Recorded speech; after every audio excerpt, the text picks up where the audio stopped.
Hello guys, welcome to my channel Examable. तो आज मैं ये वीडियो क्योंकि इसलिए बना रहा हूँ क्योंकि अभी बहुत जल्द ही IBPS PO का एग्ज़ाम आ रही है और जिसका प्रीलिम्स चंद ही दिनों में है। और जैसा कि इस बार बहुत ज़्यादा वैकेंसी है, अराउंड फाइनल वैकेंसी अराउंड तो मेरे के हिसाब से 10K तक टच हो जाएगी IBPS PO में।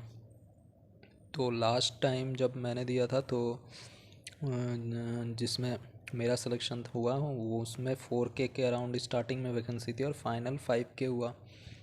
तब उस टाइम लाइक उतना क्रेज़ था कि इतना वैकेंसी आया, इतना इस बार तो उसके डबल अराउंड डबल वैकेंसी आए हुए हैं। तो this time you have a great opportunity to get the selection and to get one post in IBPS PO। So तो आज के इस वीडियो में हम लोग एक ऐसे आप लोग का प्रिपरेशन चल ही रहा होगा और सही से चल रहा होगा, आप लोग उसको कंटिन्यू करिए। ये वीडियो सिर्फ इसलिए है ताकि अगर आप कुछ चीज़ छोड़ दिए हों, जैसे कि होता है कि एग्ज़ाम नज़दीक है तो टेंशन में या फिर कुछ चीज़ अगर आपसे छूट गया हो तो आप उसे जो श्योर शॉर्ट चीज़ है उसे अचीव कीजिए। जैसा कि PO में 3 सेक्शन होंगे, इंग्लिश और उसके बाद आता है आपका मैथ्स और उसके बाद आएगा रीजनिंग। तो बहुत सारे लोग इंग्लिश के लिए मुझसे वीडियो मांग रहे हैं, हालांकि मैंने वीडियो बनाया लेकिन मैं फिर इस पर एक अलग से स्ट्रैटेजिकली वीडियो बस कुछ दिनों में ही बना के दे दूँगा, ताकि आप इंग्लिश में एक तो प्री में तो आप करो ही करो, साथ ही साथ उसके बाद आप मेंस के लिए भी तैयारी कैसे करना है उसमें आप लग जाओ। तो इंग्लिश का एक अलग से मैं अभी जस्ट 1-2 दिन में बना दूँगा। और तो आपको PO IBPS PO में जैसा कि लास्ट ईयर 50 के अराउंड कुछ कट ऑफ था, प्रीलिम्स में 50 या 51 था, जो कि बहुत ही कम कट ऑफ गया था लास्ट ईयर। और सब बोल रहे थे कि वैकेंसी के अकॉर्डिंग ही कट ऑफ गया है। तो आपको स्कोर करना है। तो अब ये ऐसा होता है कि पेपर आता है थोड़ा थोड़ा, कोई कोई शिफ्ट में कुछ ज़्यादा ही टफ आ जाएगा।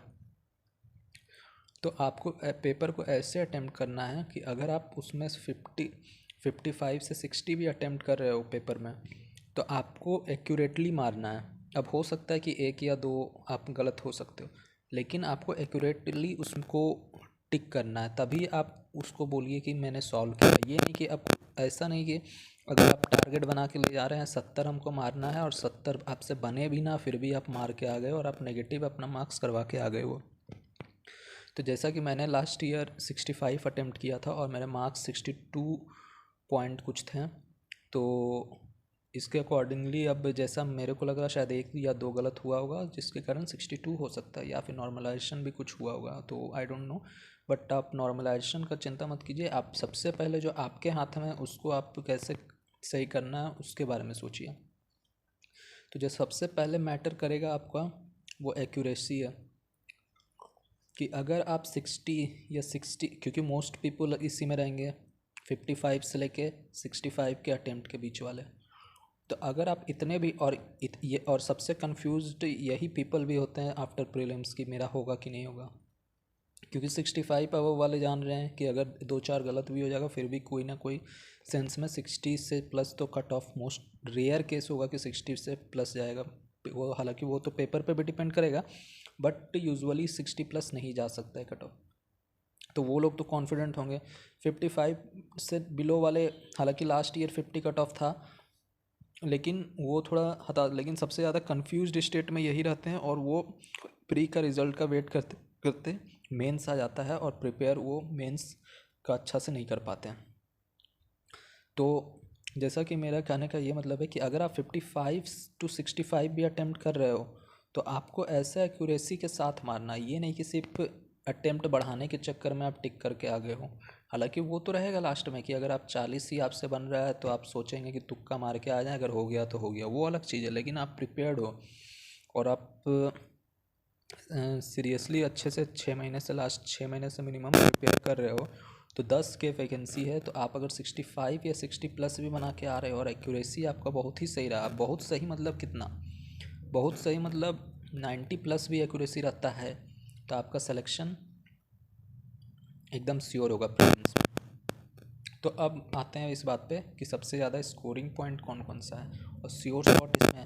तो इंग्लिश में सबसे जो मेरे अकॉर्डिंग सबसे इजी टॉपिक होता है वो आरसी। ये आपको आराम से 7 से 10 नंबर का क्वेश्चन इसमें आता है, तो ये आपको आराम से फुल मार्क्स दिला सकता है और सबसे इजी क्वेश्चन यही होता है, सबसे इजी इंग्लिश में। इसके बाद अगर आपको इंग्लिश में आता है तो क्लोज टेस्ट भी एक बहुत ही इजी टॉपिक होता है। तो जिनका रीडिंग हैबिट होता है वो क्लोज टेस्ट एकदम आसानी से बना लेंगे, क्योंकि वो रीडिंग करते करते उनको समझ में आ जाएगा कि चारों ऑप्शन में ये लग रहा है, ये लग रहा है। हालांकि अब लगने वाला ये सीन है, अब बहुत लोग बोलते हैं कि उनको रीज़न आंसर तो क्लैरिटी नहीं, लेकिन यही चीज़ है कि बैंकिंग का इंग्लिश यही है कि आपको रीडिंग आना चाहिए और कॉम्प्रिहेंड कर पा रहे हो आप उससे।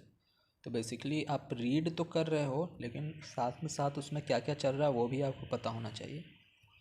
तो इसलिए क्लोज टेस्ट भी एक बहुत आसान टॉपिक होता है कि आप रीडिंग करते करते आपको लगेगा आंसर आपको पता लग जाएगा, जिनका भी कॉम्प्रिहेंशन स्किल बहुत सही होता है।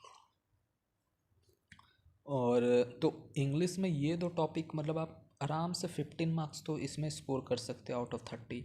इसके अलावा फिर अगर आपने आपको para jumble sure short question आएगा पैरा जंबल से, तो इसका प्रैक्टिस अच्छे से कर लीजिए। तो ये 3 टॉपिक को आप अच्छे से कर लीजिए तो आपके अच्छे 20 या 20+ तो आराम से आ जाएंगे। इसके अलावा होता है एरर डिटेक्शन। तो एरर डिटेक्शन के लिए भी आपको ग्रामर पढ़ने की कोई ज़रूरत नहीं है। आप अगर जिनका भी रीडिंग अच्छा होता है, क्योंकि हमें वहाँ पे एरर फाइंड आउट नहीं करना होता है कि, तो एरर फाइंड आउट करने के लिए मतलब कि अब जैसे कोई सेंटेंस दे दिया, उसमें बोलेगा कि इसमें कौन किस पार्ट में एरर है, आपसे क्वेश्चन ये पूछा जाता है। ये नहीं पूछा जाता है कि इसके जो एरर है उसका करेक्ट वर्जन क्या होगा। तो करेक्ट वर्जन जानने के लिए ग्रामर जानना होता है, लेकिन आपको सिर्फ बताना है कि इसमें ABCD पार्ट दिया हुआ है, उसमें बताना है कि किस पार्ट में एरर है। तो वो आप अगर जिनका भी कॉम्प्रिहेंशन स्किल रहता है, उसलिए मैंने हर वीडियो में इंग्लिश में यही इम्फेसाइज़ किया, क्योंकि मैंने इंग्लिश का ग्रामर मुझे नहीं आता है, क्योंकि सिर्फ रीडिंग के बेसिस पे किया हुआ इंग्लिश मेरा। तो अगर आपका ABCD पार्ट है तो आपको पढ़ते पढ़ते समझ में आ जाएगा कि अरे यहाँ पे गलती लग रहा है, या B पार्ट में गलती लग रहा है, या C पार्ट में लग रहा है। तो वो आपको रीडिंग करते करते ये एक हैबिट हो जाएगा। तो ये 3-4 टॉपिक हैं। तो इंग्लिश में मैं फिर से बता देता हूँ कि एक RC आप अच्छे से कर लीजिए, क्लोज टेस्ट में आप आराम से स्कोर कर सकते हो। पैरा जंबल में एक प्रैक्टिस करते रहना है, इसको डेली प्रैक्टिस कीजिए। पैरा जंबल अभी से 20 दिन, जितने भी दिन आपके बाकी हैं, एकदम लग जाइए कि पैरा जंबल डेली मतलब 10 से 5 पैरा जंबल तो मतलब एकदम करना ही करना है, क्योंकि पैरा जंबल कन्फ्यूजिंग होता है। लेकिन हाँ, अगर एक बार आप पकड़ बना लोगे पैरा जंबल पे तो 5 नंबर एकदम श्योर हैं आपके। और इसके अलावा आप एरर डिटेक्शन वाला वो जो कि रीडिंग के हिसाब, तो इससे से आपको 20 से 25 के आसानी से रेंज में आ रहा है। ये PO के पेपर में बहुत ही अच्छा स्कोर है, 20 से 25 स्कोर। अब आते हैं मैथ्स पे। तो मैथ्स में सबसे ज़्यादा स्कोरिंग होता है सिंप्लीफिकेशन से, कुछ क्वेश्चन आ सकते हैं। अगर सिंप्लीफिकेशन नहीं तो क्वाड्रेटिक, अगर ये उसके बाद नंबर सीरीज़। तो ये सब टॉपिक होते हैं जो नंबर बहुत ही मतलब स्कोरिंग टॉपिक है और एकदम श्योर शॉर्ट क्वेश्चन है इसमें से। तो ये 3-4 टॉपिक जो हैं, इससे 10 से 12 नंबर के क्वेश्चन एकदम श्योर शॉर्ट आने वाले हैं। इसके बाद DI में आपका पकड़ होना चाहिए। तो DI में पकड़ होना चाहिए, तो DI में आप आराम से 5 नंबर आपको स्कोर करना, क्योंकि 2 या 3 DI आते हैं। 2 से 3 DI आएंगे तो आपको मिनिमम 1 से 2 तो DI बनना चाहिए, ताकि आप इसमें एक 20 से 25+ का स्कोर कर लो। तो इसमें आपको एकदम सिंप्लीफिकेशन क्वाड्रेटिक ये करना है और DI पे पकड़ बना के रखना है। अब आता है रीजनिंग। तो रीजनिंग में ये है कि रीजनिंग में आप अच्छे से प्रैक्टिस कीजिए। पज़ल वगैरह ये नहीं कि पज़ल देख के घबरा गए, या जो आप मॉक में जिससे स्टार्ट करते हैं, जैसे मैं एग्ज़ाम मॉक में मैं पज़ल से स्टार्ट करता था इवन इन एग्ज़ाम। लेकिन हाँ, अब आपको मॉक्स इतने लगा लेना चाहिए कि आपको पता होना चाहिए कि आपको किस टाइप के पज़ल में आप इजी फील करते हो। जैसे अनसर्ट किसी किसी को अनसर्टेन पज़ल अगर दिखता है तो वो पहले वो अटेम्प्ट नहीं करते, या किसी किसी को अनसर्टेन बहुत अच्छा लगता है वो पहले वही अटेम्प्ट करते हैं। जैसे मेरा बॉक्स पज़ल मुझे अच्छा लगता था, स्क्वायर टेबल वाला पसंद, तो अगर वो मुझे दिखता था तो मैं एकदम श्योर शॉट पहले अटेम्प्ट करता था। हाँ, मुझे अनसर्टेन वाला थोड़ा टिपिकल लगता था, टिपिकल ऐसा नहीं कि बनता नहीं है, लेकिन हाँ उसे मैं टाइम उसमें फंसाना नहीं है, आप लास्ट में उसको अटेम्प्ट करो। और मेरा बॉक्स वाला पज़ल हो गया, फिर टेबल वाला पज़ल होगा, इस टाइप के जो पज़ल थे, फिर रैक वाले पज़ल थे, इस टाइप के पज़ल में इतना मैंने प्रैक्टिस कर लिया था कि मुझे लगता था कि कुछ भी टाइप का क्वेश्चन होगा तो बन जाएगा। तो आपको भी ऐसे प्रैक्टिस करना है। तो आप एग्ज़ाम में क्वेश्चन को मतलब क्या आप चूज़ कर पाओगे, ये नहीं कि पेपर खुला आप 1 से लेकर 30 तक के क्वेश्चन बनाने में लग गए, तो वैसे एग्ज़ाम मतलब आप नहीं हो पाएगा, मतलब पेपर ही कंप्लीट नहीं हो पाएगा, आप 35 तक देख ही नहीं पाओगे, क्या पता कि लास्ट का क्वेश्चन ईजी हो।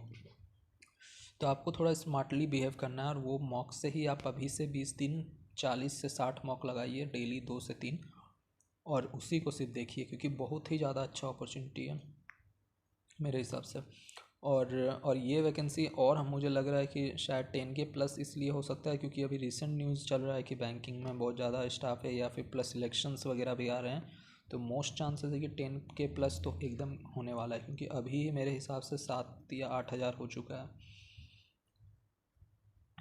अब आती है बात, तो एग्ज़ाम में आपको ये नहीं पैनिक नहीं होना है क्वेश्चन को देख के, क्योंकि सेक्शन वाइज सेक्शन आप इंग्लिश में जितने भी आप जिस सेक्शन में, और कुछ भी माइंड में सोच के नहीं आना है कि हमको 70 बना के आना है, हमको 80 बना के आना है। आप जो सबसे मेन इम्पॉर्टेंट चीज़ है, आपका फोकस इस पर होना चाहिए कि आपका एक्यूरेसी बहुत सही होना चाहिए। और एक्यूरेसी अगर आपका सही रहा, अब ऐसा नहीं है कि आप 40 बनाएं तो एक्यूरेसी मैटर, लेकिन हाँ एक्यूरेसी आप का सही होना चाहिए, और साथ ही साथ आप क्वेश्चन को डिस्टिल कर सको डिफरेंट टाइप, मतलब चूज़ करने आपको आना चाहिए कि किस क्वेश्चन को अटेम्प्ट करना है, तो ये सारी चीज़ें मॉक से आएंगी। और पैनिक नहीं होना एग्ज़ाम हॉल में, और आराम से एग्ज़ाम दीजिए। और मैं जल्दी इंग्लिश के एक अलग से सेपरेट वीडियो लाऊंगा कि आप इंग्लिश का प्री और मेंस के लिए स्पेसिफिकली, क्योंकि अब मेंस आने वाले हैं बहुत सारे एग्ज़ाम के, लाइक अब SBI क्लर्क भी और SBI PO भी होने वाला है, तो उसके बारे में मैं डिटेल में एक स्ट्रैटेजी बना दूंगा।